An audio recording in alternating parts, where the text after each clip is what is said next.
పరంగా ఈరోజు ఎన్నో ఎడ్యుకేషన్ ఇన్స్టిట్యూట్స్ అన్ని రకాలుగా రాయితీలు పొందుతూ ఉన్నాయి. ఫర్ ఎగ్జాంపుల్ నేను ఒక ఇన్స్టిట్యూట్ పేరు చెప్తాను అధ్యక్ష. మా నియోజకవర్గంలో జూబ్లీస్లో భారతీయ విద్యాభవన్ అని స్కూల్ ఉంది అధ్యక్ష. దాంట్లో government as a matter of policy ఒక పర్సెంటేజ్ కేటాయించడం జరిగింది. ఎస్టీ, ఎస్సీ, బీసీ, మైనార్టీలకు ఇంత పర్సెంటేజ్ సీట్లు ఇవ్వాలని. అది ఎప్పుడు ఇస్తారో, ఎక్కడ ఇస్తారో, ఎందుకు ఇస్తారో ఏది తెలియదు.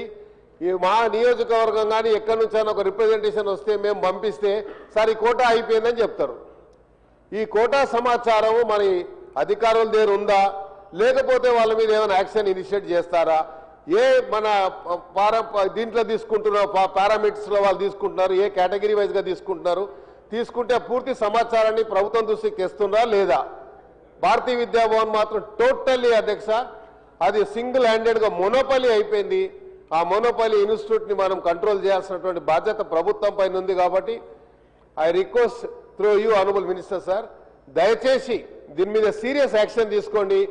నేను ఏదో పేద ప్రజలకు ఎస్టీ, ఎస్సీ పిల్లలు చదవాలని కోరిక ఉంటుంది సార్.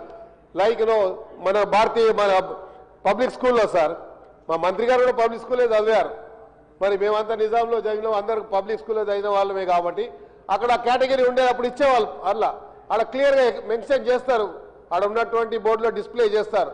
బట్ వేరే భారతీయ విద్యాభవన్ అసలు కనీసం ఎవరికి అపాయింట్మెంట్ ఉండదు, పేదవాడు ఎంట్రీ కూడా ఉండదు. కాబట్టి దీని మీద సీరియస్ యాక్షన్ తీసుకోవడానికి మంత్రి గారు ఐ హోప్ డెఫినెట్లీ, ఆయన కూడా హైదరాబాద్తో చాలా కనెక్టెడ్ ఉంది కాబట్టి he knows everything about Hyderabad. I hope definitely will answer my question. Thank you sir.